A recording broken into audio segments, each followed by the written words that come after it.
Thank you very much, Kathy. I'm really happy to be here, very chuffed and excited to be a moderator for a subject that's very close to my own heart. I too would like to acknowledge the traditional elders, owners of the land, and pay respects to elders past, present and emerging. As I say, as someone who started out as a sports reporter back in 1988 as I was studying, when being a female sports journo just wasn't usual, and when covering women's sport really required conscious justification, we've clearly come a long way, but I'm really excited to talk about the ways in which that can be improved as well. Now, just to start off, we're going to go to a video that VicHealth has put together to briefly introduce the data that we've got as well. If we can go to that now. Hello, my name's Rebecca Lacey and I'm the Acting Director for the Office for Women in Sport and Recreation. If we are truly to level the playing field for women and girls in sport, we must provide better access to all, debunk rigid gender stereotypes, and of course, increase the visibility of women in sport. The frequency and the way in which we consume sport at an elite level plays a role in the way sport is delivered at a grassroots level. Visibility is key. Research shows us that greater visibility, inclusive language, diverse voices, and welcoming environments plays a critical role in driving participation for women and girls, both on and off the playing field. This participation results in improved culture, greater commercial support, and contributes to building stronger, healthier, and more resilient sporting communities. Hello, I'm Nithya Solomon, Executive Lead of Innovation at VicHealth. And I would like to thank the Melbourne Press Club for curating such an important conversation today. VicHealth has a long history of making it easier for Victorians to be physically active, which is so important for good health and well-being. We know, though, that women's participation rate in organised sport is only half of that of men. But we do also know that seeing is believing, and having strong role models in the media and other settings can be such a strong, powerful way to motivate sports participation. In undertaking this research with Dr. Jenny Klugman, one of the world's leading gender equality experts, and Swinburne University, we were really keen to understand in depth how women and men are portrayed in sports print media. The insights that you heard here discussed can be beneficial for anyone who communicates about sport, whether you're a journalist, an athlete, or a sporting club. We do at VicHealth hope that these findings can be used alongside the great work of so many others to create a world where women and girls can see the same opportunities for themselves in sport as men and boys can. Right, so let's get to it. It's my pleasure to introduce the incredibly well-credentialed Jenny Klugman, who's joining us now from just outside Washington, DC. She's Managing Director at the Georgetown Institute for Women, Peace and Security, and she has so many previous positions that are worthy of speaking of, including Director of Gender and Development at the World Bank, Fellow at the Kennedy School of Government's Women in Public Policy program at Harvard University. She's published over a dozen books and a major global reports, co-authored over 70 articles in peer-reviewed journals and books. So there's no doubt that this data has come from a very safe set of hands. If we can turn now to Jenny Klugman to take us through the research. Thanks so much, Mary, and thanks very much to the Melbourne Press Club for hosting us here this evening, and to Nithya Solomon and to the VicHealth Innovation team for the opportunity to work on this important project. I'd like to begin by acknowledging the traditional custodians of Australian lands and pay my respects to elders past, present and future. And what I want to do in the 10 minutes that I have now is to share with you the motivation for the work. You've heard a bit about that already, our objectives and key findings. And I'll finish up by outlining 4 key opportunities to boost the coverage of women in sport. And I'm also very much looking forward to hearing from Bridie and Jen and to the questions and to the discussions. So first, why did VicHealth embark upon this work? In 2016, Professor Iris Bonnet and I began working with VicHealth through their Leading Thinkers initiative. And the idea was to bring behavioural insights to the topic of gender equality and multifaceted efforts to move the agenda forward. And it was clear from the outset that sport plays an outside role in Australian society and media. I'm originally from Australia, although from Sydney, and I must admit Melbourne was a bit of a shock with the prominence of the football, the Melbourne Cup. So thinking about how the norms around sport, the stereotypes, the role models, the potential for bias plays into the different areas of life and work and play was clearly something worth investigating. So this was in 2016, which was a time of major change. You might recall that women were making high-profile inroads, not only in the AFL and the Melbourne Cup. Major media corporations were stating their commitment to more equitable coverage of women in sport. That same year in 2016, the state government announced a new strategy and a vision in which all Victorians were to be visible and represented, not only at work, but also in sport and in the media. It also called out the importance of role models. And then there were campaigns like VicHealth's This Girl Can, as part of efforts to increase participation and reduce barriers for women. So media is important for many reasons, and of course for this audience I don't have to recall too much of this, but it's particularly important because of the ways in which portrayals in the media can shape social norms and reflect and also shape expectations about what men and women do, what boys and girls do, and how they should behave. And as Rebecca already mentioned, there's accumulating evidence that ignoring these gender norms can undermine the health of everyone, women and men, as well as boys and girls and gender minorities.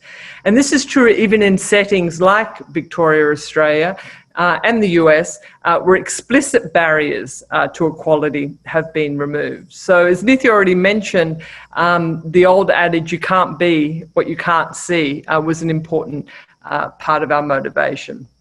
And what we also knew from existing research was that the vast majority of news omitted women, that women were scarcely reported on. There were also a number of studies finding that where women did appear, there was undue focus on, for example, their weight or whether or not they wore nail polish or what colour that nail polish was. And we did have very useful reports for Australia, for example, the 2019 Women in Media report, which was a snapshot of the most influential news sites on a series of consecutive Thursdays. And it found that by and large, women were not appearing at all. Indeed, 95% of the direct sources for stories in sports were men. But all of these studies done so far were done manually. So literally looking at the papers, reading, making notes, and tallying up trying to quantify what the coverage was. So inevitably, the time period was quite short, and the scope was relatively limited. The exciting prospect that we took advantage of were the advances in machine learning and data methods to analyse large volumes of articles. So working together with Swinburne, we were much more able to understand a larger picture and generate powerful new insights. So using data we accessed from Dow Jones, we analysed 250,000 articles. I'll try and impress you now with the number of words, which was 123 million words, from a comprehensive set of outlets from major Victorian and Australian publications, from the national to the local, over a period of 5 years. So we covered 2014 through 2019, which ostensibly one of major change. And of course, we're only able to do this with the support of a team of very able computer scientists from Swinburne with access to national supercomputers.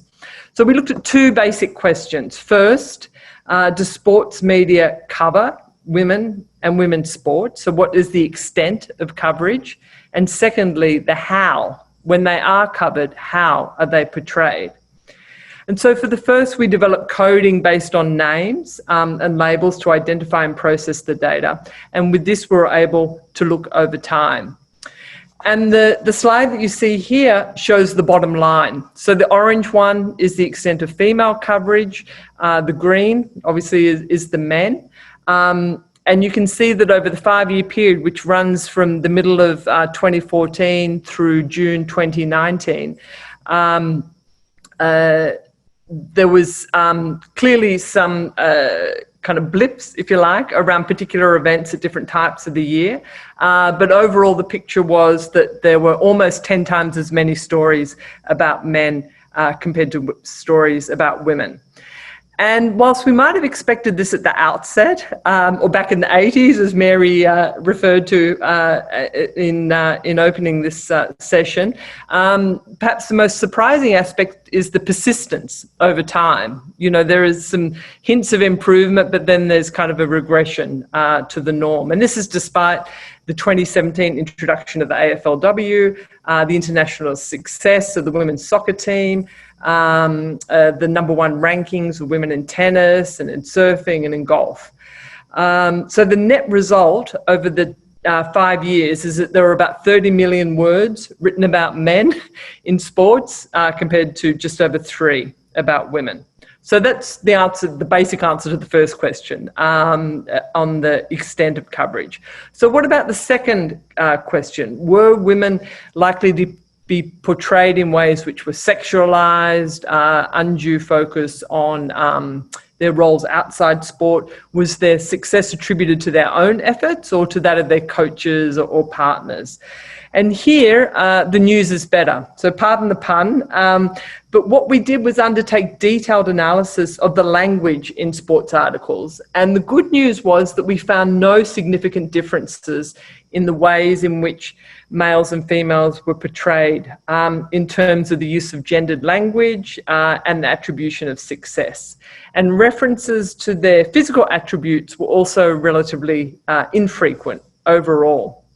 In fact, what we did find was that masculinized language, and this is shown on the next slide, and often quite violent imagery and brutal kind of wording was much more common than the gendered language here associated with feminine traits. And you can see here the examples of the types of language that we found in the sample that we're looking at and used to categorize the articles.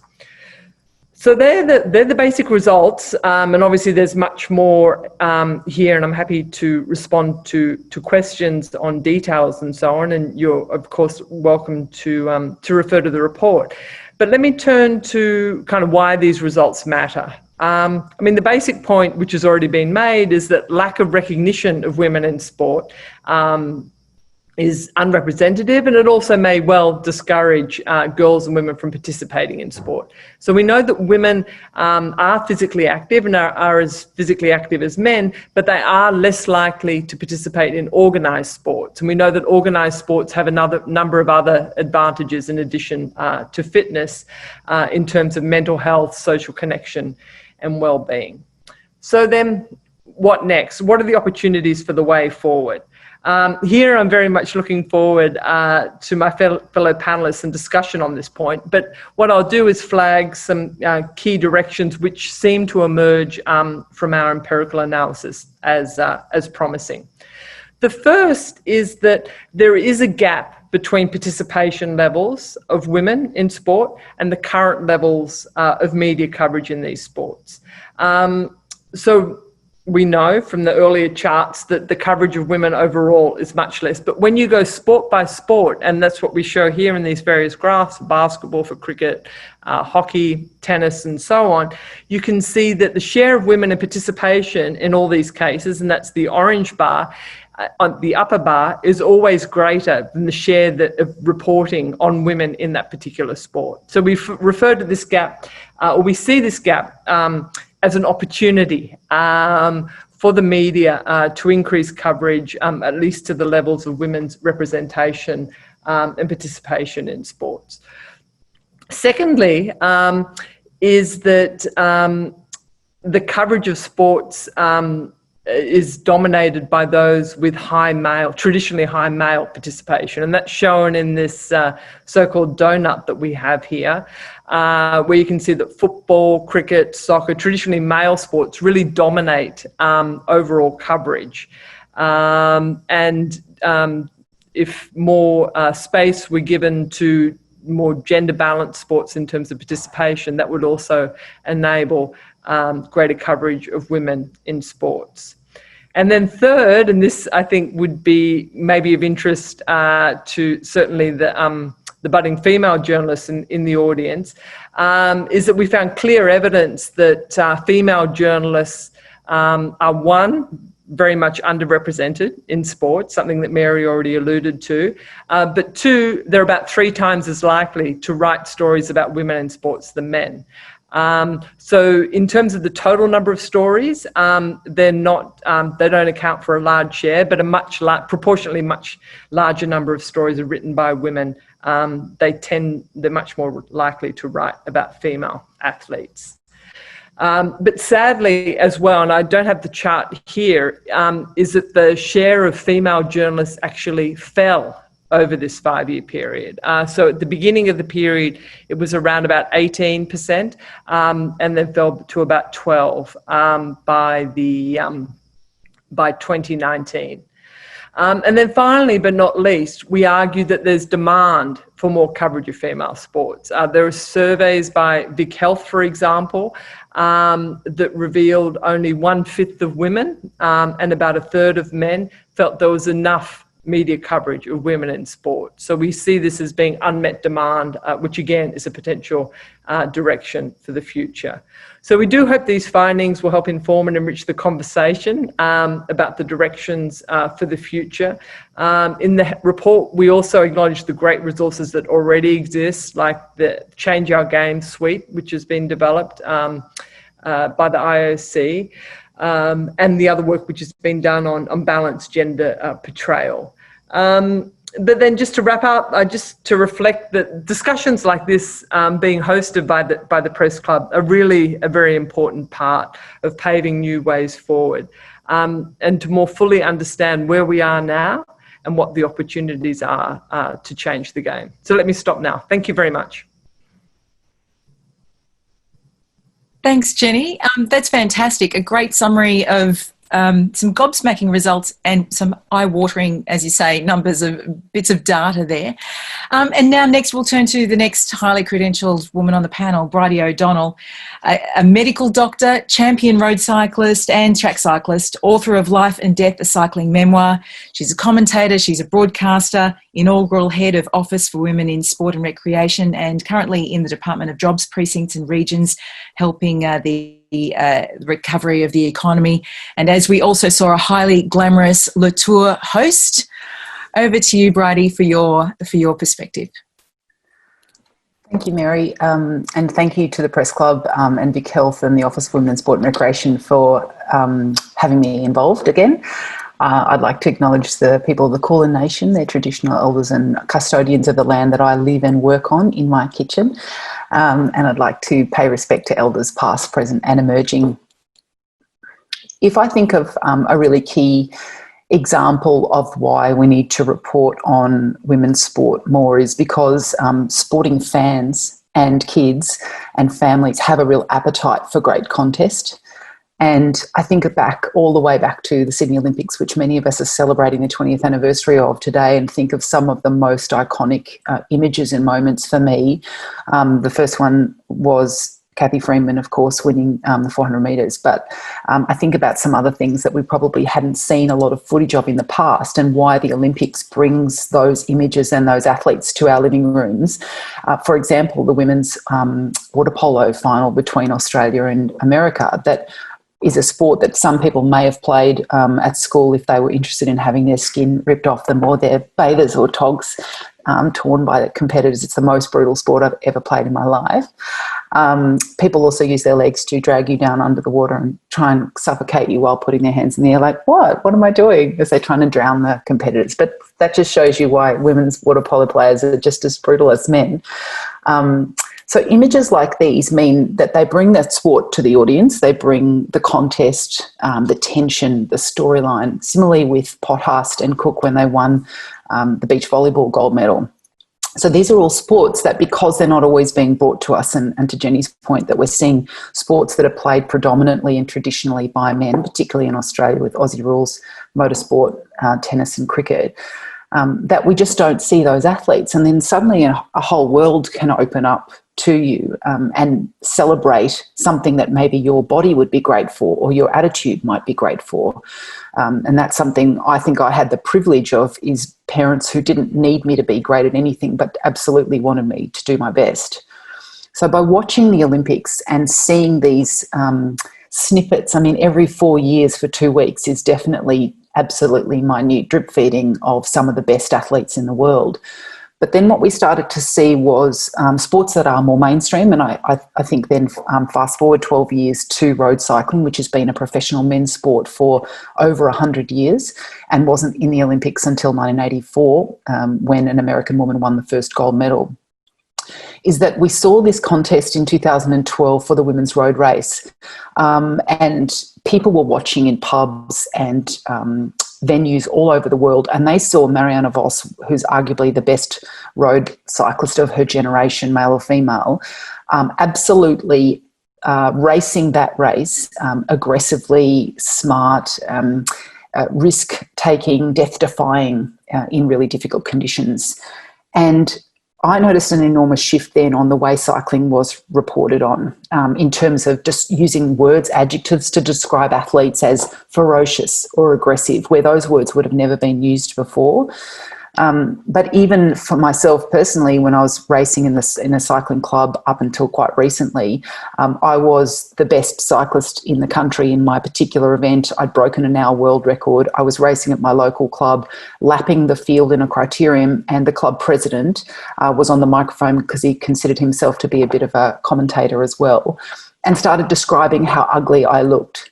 And that my face, and I was, look at that horrible pain face, and you wouldn't want to be her boyfriend.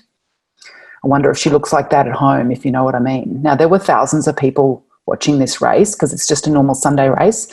The women's race is a boring warm-up at 8 a.m. so that the men's race could be at 11 a.m. That's pretty standard for a lot of cycling clubs.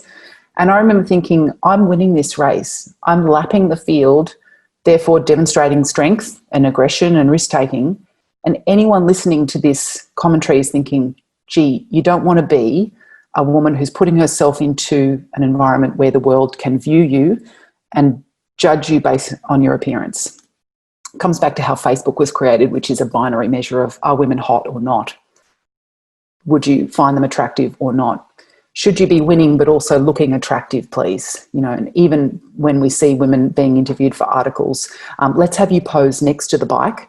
Let's not have you in action. And we've certainly seen some parents raising this around issues of major sporting brands, is why do we show men in action, or kids even in action, and girls sitting down on some stairs next to a basketball or holding a cricket bat and smiling? So we, personally, I've obviously experienced this idea that if you want to be fast, you should also aim to be attractive. You should aim to be straight, white, able-bodied, not be too provocative, have something to say, but not too much to say. And then I think just over 12 months ago, when really that extraordinary and iconic image of one of Australia's best footballers and best kicking actions of Taylor Harris was an image circulated around the world because of the both beautiful and praising responses of her technique and her style, but unfortunately a much greater proportion of disgusting, objectifying, awful feedback that she received on social media and the narrative around that. And of course that led to many, many wonderful things. It led to a statue, it led to an award for the photographer Michael Wilson and the Women's Sport Australia Awards, and Jen will probably talk about these, but that started a much broader conversation around why do we have such a problem with women not being attractive while they're competing in sport, or having their faces contorted because they're putting themselves to the extreme of their physical ability. Why do we need athletes to be likeable? And if we broadly expand that issue around likeability to women in positions of power, we've seen graphs and data on research around Hillary Clinton and Angela Merkel, which is that the more powerful any woman becomes, the less likeable she is. Now, I don't think Putin's aiming to be liked, or Kim Jong-un or Trump, we know, is certainly not aiming to be liked. But it's clearly an issue for women in power, positions of power, and obviously Merkel doesn't care so much about likability, but for Clinton in a country where voting was optional, it's very important. And I think something that Sex Discrimination Commissioner Kate Jenkins would talk about is sometimes even using language around what we want girls and women or non-binary people to do is to be more confident, put themselves out there anyway. And Kate Jenkins has said to me on many occasions and said publicly, women are already confident, but they're smart enough to not put themselves in situations where they might get trolled, they might get abused, or they might get their body shape or their skin colour or their ability criticised by both anonymous people on social media, but also negatively reported on by mainstream media, which we know happens as well. So I don't think it's enough for social media and the general community or good citizens to moderate this behaviour. I absolutely think there needs to be more ownership taken by peak bodies, by national leagues, for them to portray these positive images of the different shapes, sizes, voices, perspectives of women in sport, particularly in professional and elite sport, because that's what is being recorded and broadcasted and shown to your daughters and sons and family members. And I also think that the idea around not all women being the same, we say this with men, we have men who are very highly emotional and sob after they win a bike race, for example, like Alaphilippe on Sunday night when he won the World Championships. And we have reserved athletes that don't have as much to say and don't communicate. And that's not about their gender, it's often just about their personality. Infamously, a couple of years ago, Sana Kant, who's an amazing Belgian cyclocross rider, came second at the World Championships after winning every World Cup race all year. And she stood on the podium, and anyone who's watched cyclocross knows it's often a very dirty event. There's often mud or sand, or, so the athletes are covered in mud at the end, and then they get changed and they're standing there on the podium to get their medal. She had this absolutely filthy, sulky look on her face. No one could make her smile. And afterwards, the world said, oh, for goodness sake, cheer up, you just won a silver medal. And she said, I'm the world number one and I've been winning all year, and then I get silver. I'm furious. I'm disappointed in myself. Allow me to be angry that I'm trying to be the best in the world and I didn't make it. And that photo will forever remind her that she missed out on a world title. So this isn't a conversation about judging people's values and their aspirations to be the best or bust, but it's certainly about allowing people to have expectations, allowing them to be disappointed, allowing different body shapes to demonstrate physicality. And the WNBL is another great example of the differences between Mon Conti and Liz Cambage, who used to play in the same team. They're probably, one's probably twice the height and weight of the other, and it shows you the differences in the way people can contribute to sport. So the more that I think we call these things out, the more powerful that is. And it's taken me a very long time to get to a position both where I can have a voice that is listened to, but that I also feel less fearful of calling those things out. And I think the other word that is often used about women athletes is difficult.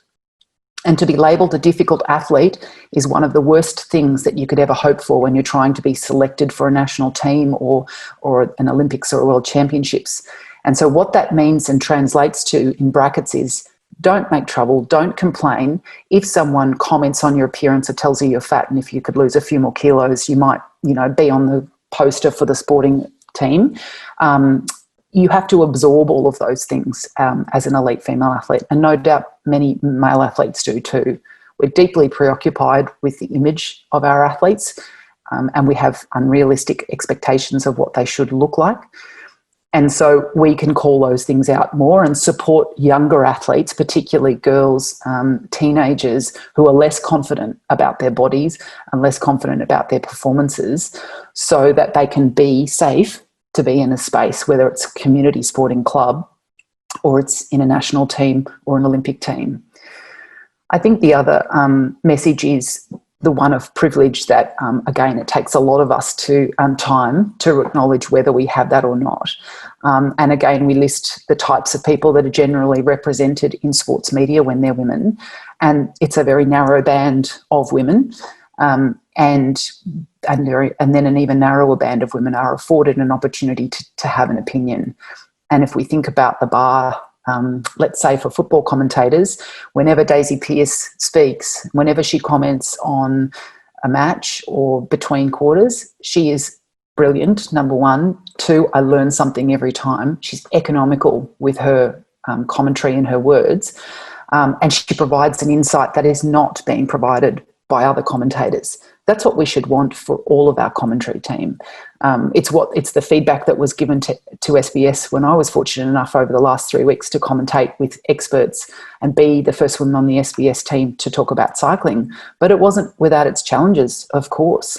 But the way we bring any sport to an audience, to a community, or to hopefully aspirant athletes, the more we can represent that there isn't just one way to be a bike racer, to be a footballer, to be a journalist. There isn't just one way to write about sport, and there isn't just one way to speak about it and use language about it.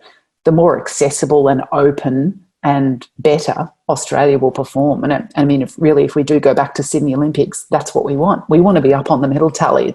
We say we care about well-rounded and wholesome athletes, but we keep measuring how we're performing. So somewhere in the middle there between Kumbaya and beating Russia and China, we should hope to feel like we're able to be more inclusive, to write our language, and finally to be called out on things when we might make a mistake, and acknowledge that quickly and grow and learn on, move on so that we can learn. So I think that all of us are trying to get better at what we do, at our job, at using language to include everyone. And all of us are trying to imagine too that the way maybe I participated as an athlete is not going to work for everyone. Not everyone has the same ambition, but that if we can keep our mind open, our heart open around how that can work, we actually end up with more people playing, more people competing, and a greater performance. So I'm very happy to take questions on anything and everything at the end, and I wanted to thank you again for the opportunity today. Thanks, Brady. That's fantastic. What incredible insights you have across so many different areas there. And I think everyone will agree, there's a lot to talk about that. It's a reminder also, if you have any questions, please just use the Q&A function. At any time, we're having a look at all of that. We'll come to questions at the end, so please do. There's a lot to talk about. Moving on to Jen Simmons now as well. She's our Deputy Chair of Women's Sports Australia, and she brings a lot of experience and passion to this as well. She's enjoyed a myriad of different roles throughout the sports industry, through Netball Australia, Racing Victoria, Melbourne Rebels. She's currently the General Manager of Marketing and Commercial at Gymnastics Victoria, which she's proud to say is an industry where 3/4 of the workforce is female. And we understand also she's in line for the presidency of Women's Sport Australia, potentially after tomorrow's AGM. So, Jen, really looking forward to what you have to say as well. Thanks so much, Mary, and thank you to the Press Club for having me today. I think this is some really important research to be discussed, and I'm ecstatic to represent Women's Sport Australia and thank VicHealth and the Office for Women in Sport for putting on this event. I too would like to acknowledge the traditional owners of the land, the people of the Kulin Nation, and pay my respects to elders past, present and emerging. I think following on from what Bridie said, there's a lot that we can unpack here and a lot that we can relate back to the research that has been done by Jenny. And I think really it does sort of come back to the fact that it's an excellent finding that a lot of the reporting on sport through print media doesn't have that same sort of bias skew, I suppose, as we've heard about from Bridie in the sort of cycling research and her own experience, where her commentary was about someone looking at her appearance and instead of commenting on her strength and athleticism in the race, actually commenting on her physical appearance. So I think that those sort of findings are much, much greater in broadcast media, and I think also it plays a big role in social media, but it's really pleasing to see that in the written word that those distinctions aren't made as much. So I think There is definitely discrepancy with imagery that gets shown with different articles that are placed. So there may be the use of an image and how that image sits next to an article does play a massive role. And as Bridie mentioned, a lot of the time it is someone, a female athlete, there with their sporting equipment, but not actually in action. It's just them in a posed shot. So that's something that we at Women's Sport Australia have been really keen on addressing. And it's something that really brought about our Women in Sport Photo Action Awards that were inaugurally presented last year in 2019 as the first year. And it was a big effort by our Women's Sport Australia Communications Director, Louise Evans, OAM, who put those together just to really create a new bank of images of women in sport playing hard and fast and action and showing their strength and aggression, because no longer did we want the airbrushed model-like photos of women in sport. So that's something that we're really proud of, and we've also run that again this year. So I think the choice of imagery that accompanies the written word plays a massive, massive factor. So I think it's definitely something that this report shows that there is a lot of demand sort of for women's sport to be reported on more widely, but it's still just not something that we're seeing. So where is the barrier, I suppose, for why aren't we seeing this? I think the public demand is there. If we look back at the True North report that came out in sort of June of this year, which showed that Australia's top 4 sort of sporting teams that they have the biggest emotional connection to are the Australian women's cricket team, the Matildas, the women's rugby sevens team, and the Australian netball diamonds. So therefore, women's teams, people have that connection. The demand is there to see them represented in the media. However, we're not seeing them. We're not seeing them nearly as much. And I think it really is something that, just sort of shows that there is a disconnect between what the public want to see and what the newspapers think they want to see. So I think we really need to address this, and it's great to see a lot of collective voices on social media calling this out. And I think that that's where we need to be, and we need to just continue to push that boundary and to use our voices to show that we want to see more women's sport. So I think that that is a real key sort of action that I would ask everyone to take that's watching in today, just to tell people you want to see women's sport. It's just really something that we can do. And then I think the other finding about the female journalists, I think that's something that I can speak about personally. I was always a humanities student. I loved writing. I wanted to be a journalist. I wanted to be a sports journalist. I loved the AFL, wanted to be a boundary writer, commentary, and just sort of be the next Caroline Wilson, the next Christy Malthouse, the next Sam Lane. But I just didn't see an easy pathway for me to get there. I think for those females, Christy Malthouse, her dad was Mick Malthouse. Sam Lane, her dad's Tim Lane. I didn't have any of those connections. My dad works in hotels, so I wasn't going to be able to get in the door. So I decided to go down the sports admin sort of route, and I sort of worked in a communications department and have, then had a whole lot of different roles in sport. And I've really enjoyed the experiences that I've been able to have in female-dominated sports and male-dominated sports. It's very interesting in my role at Gymnastics Victoria now. We've got some great stories, but it's almost like it's not even worth pitching our great stories into the metropolitan sort of newspapers, because you know that the first 8 pages are going to be AFL only. So how do we change that connection and that discussion so that we can have more young people like me seeing an opportunity for them to be female journalists, and then we can hopefully get people writing about more women's sport, because the demand is there. There's just a disconnect between, I think we've got great writers, we've got great women's sporting achievements to be told, we've got great stories, but we just need that middle piece of the puzzle to be changed over so that we're able to showcase and get everything that we know out there. So I think that this report is definitely a snapshot that can be very representative for the rest of Australia when we think about sort of this is a Victorian report, but you go to New South Wales, you go to Queensland, you go to WA, you're going to see the same things. It's the men's sport that gets talked about. So we want to see more women's sport covered, and I just urge you that if you want to see it, just talk about it. Just put it out there on sort of social media, write to your local sort of broadcasters, your local papers, and say that you're wanting to see more female sport.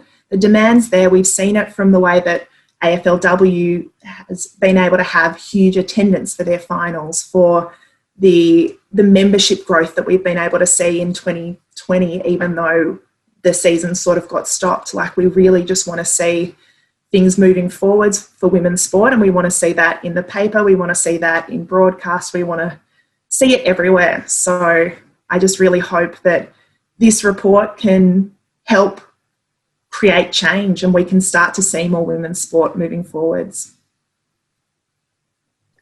Jen, terrific. Personally, I think you were a loss, to sports journalism and sports commentary, especially after hearing you talk with such passion there. So thank you to all three of the panellists. And there are some questions coming through, which I'll get to as well. I've just got a couple as well. I think there's some really interesting things to come out of what you're saying in terms of the disconnect between, I guess, what the findings were in the data about the language, but also this lived experience that comes out potentially because it's looking at broadcast and other ways of seeing women's sport. But also, is it about the role of social media as well, which, as Bridie points out, can be quite supportive as well as terribly destructive. So I'd be interested in any of your sort of reflections on that, but particularly, Jenny, just in terms of having heard this idea that while the language you found was quite on par between the genders, why there is still this disconnect. Is this about, being more open to, shall we say, the worst possible aspects of our society through social media? Is it partly about what Bridie was talking about, which is this overlay of being a difficult woman, even if you're good at what you do, if you're being difficult off the field and controversial, is that playing into it? What do you think? Thanks very much. And yeah, indeed, a fascinating discussion. I just wanted to let Bridie know that I was actually a water polo player. It was fun, but it was tough. And I guess I was a difficult woman as well. But I think one qualification, there are many kind of caveats to this type of research, but we didn't look at photographs. And so there, I think you would be picking up some of the nuances that we can't get even through quite careful analysis of language. So that's clearly a shortcoming, or it's something obviously that needs to be borne in mind. The other point, but that would just, if you like, amplify our findings, we didn't look at the placement of the articles, so if you start from like the back page of the paper and you go in the first 4 or 5 pages, it's all football, and then you might find a bit of netball, and then, so the prominence of the positioning was another thing that we didn't account for. Nor did we get at, I guess, any kind of magnifying or kind of feedback effects from social media and, potentially negative repercussions there. So I think that the findings are robust in the sense that in terms of the language that we're able to identify and the frequency of these kind of masculine, feminine terms. So I think that part is, that clearly stands. But at the same time, clearly there are exceptions, and there are nuances in particular associated with imagery that we were unable to pick up, unfortunately. Yeah, that's really interesting. Please, does anyone else want to talk to that? I've got some great questions coming in though as well. Perhaps I'll go to some here. Michelle Redfern has asked, whenever she challenges mainstream media to portray, write or broadcast more women's sport, she's met with the same old argument: women's sport's not commercials, eyeballs equals revenue. So what is the hook for mainstream media to step up if it's not commercially viable? I guess, I'd add to that was certainly always what I was told when you had to really justify covering women's sport. Well, it doesn't get the memberships and the sponsorship and the ratings and so forth. And so how does, even when you get these young female journalists into the newsroom, as that data is suggesting needs to happen, Michelle's right, how do you actually then engage that the greater picture to invest more in women's sport? I would suggest that in the same way that we might attach gender and gender and inclusion KPIs to a CEO of a major organisation. One way is, we found this with the board quota from the Office for Women in Sport and Recreation, is that when you attach financial consequences to a policy or an expectation, then people are much more likely to comply because they want to ensure financial viability of their organisation. Now, it also then requires a sub-editor or an editor of a mainstream newspaper to care enough, or to hope that their newspaper or their sport reporting is actually covering the community. So they have to care and or be measured. We know that that's a very long bow, and something that many officers aren't going to have control over is how many articles in the back page of the Herald Sun or the Age or the Daily Telegraph or the Courier Mail, etc., might report on women's sport. We also see a very different standard being applied to the performances. So particularly around the time that the Matildas games were on in Newcastle and Penrith, it wasn't until Sam Kerr had scored a couple of goals and done a few backflips that she was eligible to be on the back page, or it wasn't until the Australian women's cricket team were progressing their way to winning the 2019 World Cup final that they suddenly were getting on the back pages. Yet we can do endless articles, or endless articles can be published about whether or not Dusty Martin's car is still parked in the MCG car park weeks after the grand final. So that comes back to what... if you keep giving people what you think they need, then they'll keep thinking they need that instead of providing them with actually insightful stories. So there are layers of control there that aren't within the realms of the journalist, perhaps, or maybe the community sporting club, but continuing to push is a good one. But even calling out where those system failures are, and this has happened with bike racing, that you'll be in a bike race like La Flèche Wallonne, which is Wednesday night, there would be motorbike cameras following us around filming, but it would never make it to Eurosport because there was no expectation that the event owner or the UCI would ask that and give them a 30-minute package. So there are multiple people with power and decision-making opportunities, and they're usually men, and they usually value the men's version of that sport more than they value the women's version. So until we're able to challenge them on that, or we have women sitting around a table making a decision about why a particular event should be broadcast, we may not see any change. So I'm a big fan of quotas, obviously, because they work, they get results, and then suddenly we have more diverse opinion. Yeah, I would echo what Bridie has said. I think that it's been really, really great to have the board quotas brought in across the Victorian sort of state sporting organisations, just to ensure that there is that gender representation. And I think it's an excellent suggestion. It was something that I thought when reading through the report, that it could be an answer to getting more coverage of women's sport. I think, like Bridie's touched on, it's been such a generational thing to only have men's sport reported on. And I think that the tide is shifting, but we've got to move. We've got to understand that this generation have only ever really seen men's sport, and that's what they're going to program and put. They're going to give that the precedence in the paper at the moment. But if we get more sort of females into these positions, if we get the new generation who understand that daughters should be given the same opportunities as sons at the helm, then we're going to start to see a shift in what we read in the paper, what we see on the TV, and hopefully it comes sooner rather than later. Yeah, we're getting some terrific questions in, and many people were actually asking what can be done, So I think those two answers really go to that as well. There's some interesting questions about the research here, Jenny. An anonymous attendee is asking, did the study look into the relationship between the level of achievement that women in sport have to achieve in order to be represented compared to men? For example, do women have to get number one in order to get coverage as opposed to a man who doesn't have to get to that level? And Tim Hable is asking, was the research able to see if the results were similar for ABC and SBS as opposed to others, or could this be future consideration? So I might just pass both of those to you, Jenny, just in terms of how we parse out the nature of this coverage. Well, indeed, in the earlier round of the research, we looked specifically at coverage on the international stage. Where clearly, that's very much elite level, and the coverage was indeed somewhat better there. So I think that goes to Bridie's point as well about thresholds and higher expectations. With respect to the second question, we were looking at print media. So we weren't able to look at, for example, the performance of the ABC and SBS and so on. I mean, my kind of casual observation is that it seems to be much better, I think, on the public broadcasters. But it would be interesting to do obviously a more systematic assessment. Go quickly also to this interesting comment from Brooke, which talks about Kelly Underwood, vilified for her voice when she was commentating AFL on Channel 7. Now she's successful sports commentator on ABC and Fox Sports.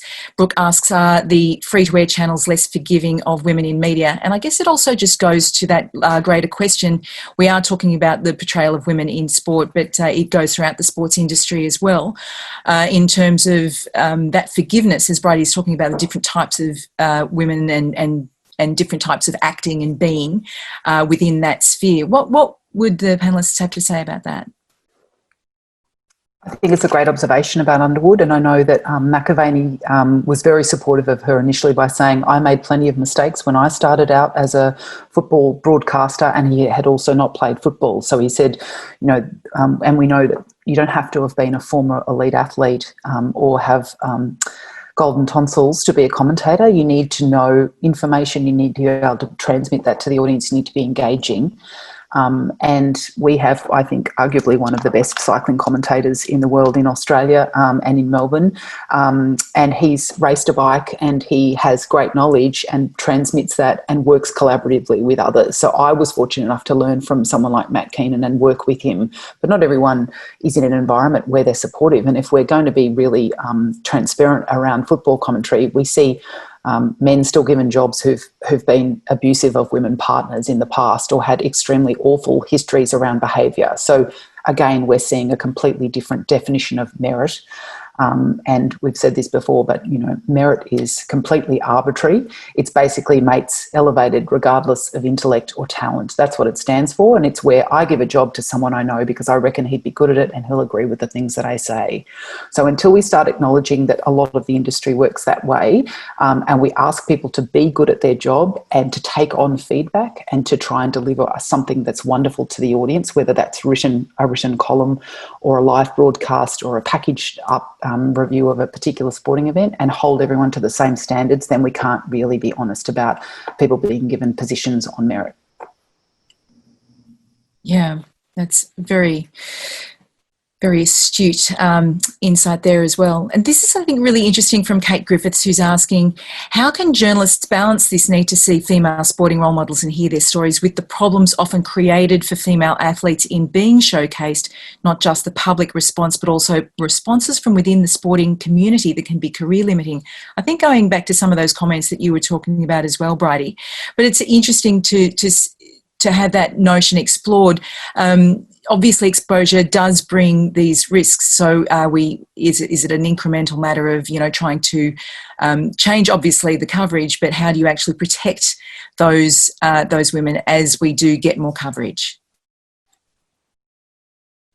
Jen, I don't want to keep speaking. I could speak about everything. So, and what's I think it's a big question, and I think it's definitely something that the female athletes, they're ready and raring to be showcased. I think they are such great ambassadors for their sport because they haven't always been given the opportunities that their male counterparts have. So they've had to work that much harder, and they probably have had a job on the side to support them while they're trying to pursue an elite high performance career because the resources haven't been there for them to be able to do it full time. So they often are very eloquent. They are very clean and great in their social media presence because they know that they've needed that to be able to create their own brand because they haven't had the support that male athletes have had to be able to create that. So I think it's like if we can get more female or male journalists showcasing female athletes, then that's only going to be a better thing for all female athletes. And we're all there to support them. We just want to see more females being put in the public eye, really. I have just one more question from me, and then I want to go to a really good question that we've received as well. It occurs to me that with the collapse of some of these broadcast deals and a lot of discussion about the future of some of these sports that are having to reinvent themselves and frankly kind of reset the value, of, if you like, of some of these overpaid and overinvested elite men's sports, does this create an opportunity? I mean, this is what I'm clearly writing my judgment into this question, but does this create an opportunity for women, without trying to entrench ourselves into keeping underpaid, for women's sport to actually get a bit of that space? I absolutely think it does. We've heard Paul Kennedy talk about this, that, post-COVID shutdown, that local footy clubs should stop paying their, the men's senior team thousands of dollars when they're in financial distress and actually have no paid players. And that what that does is that you bring in then valuable players that want to play footy, not just guys that used to play in the AFL and want 10K a weekend to play in a country football netball league. But I also think it actually goes to Jen's point around the research that was done around which teams were the most inspiring, the most valuable, the greatest return on investment. I think there's more risk now with professional men's sport. We see doping violations, we see broader criminal activity or just breaches of quarantine. These are the things that happen to people when they're probably a bit more privileged, indulged and higher paid. Unfortunately, women haven't had an opportunity to behave badly. And I'm not suggesting that women are all virtuous, but if we absolutely need to start seeing a levelling of how we reward and remunerate and celebrate so that the behaviour and expectations can be equalised. Absolutely. We'd all like the opportunity, I'm sure, to see women overestimated and overpaid. But I want to go to, I think, which is a really great question, and may have to wrap up this, sadly, from Jay Stokes, and it's a really interesting question. I'm a physical education teacher, she says, at an all-girls secondary school in Melbourne. She's a coach and a teacher. She motivates, she educates. She's observing young women who love a contest, who love to move and participate. They're hungry for role models. They do offer opportunities. She feels it's just a matter of time for this gap and disconnect to be bridged, and this will all happen. But she's asking, what more could she do in her role? I'd love your perspective from all of you on this. No, I thought it was a kind of lovely observation from someone who's clearly on the front lines. I guess the kind of caution I would note is that it may not just be a question of time. I mean, the trend lines over this 5-year period were actually quite flat, when one would have expected some momentum in terms of improvement. But I think that, in her role in terms of being able to encourage and enable girls to play and to continue playing as they grow up and provide a role model, for the type of work that can be done is really very important. So I think kind of sharing the enthusiasm, and lifelong kind of passion is something which she's obviously very well placed to do. I think you can. I was fortunate enough to have my dad be my teacher, and he was a former athlete. And one of the things he focused on and used to do with all the other girls he coached around footy is ask people how they feel. How do you feel when you're playing sport? How did your body feel? What are you good at? How can you be better? How can you give your best? Not did I win or not, or what do you look like doing it?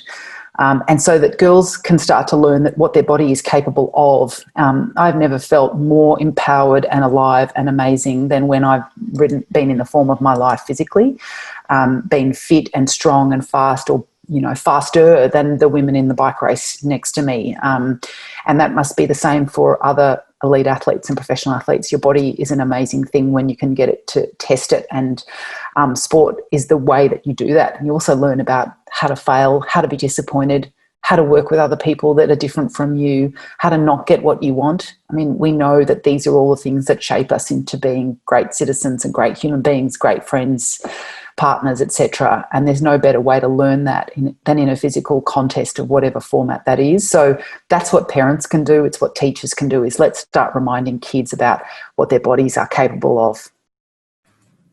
Yeah, I would fully agree with what Bridie and Jenny have said. I think it's very much just about pumping up the opportunities that women's sport is getting right now. So just calling out the information that you're now able to see with women's sport being more prominent than it has been previously. So instead of talking about the men's AFL, talk about something that happened in women's sport, so that you're just opening your students' eyes to the possibility that instead of tuning into the men's sport that's on, you can actually choose to watch some women's sport. Or why don't you jump online? Everything's so much more accessible online at the moment, and have a look at the women's cricket team that are playing at the moment.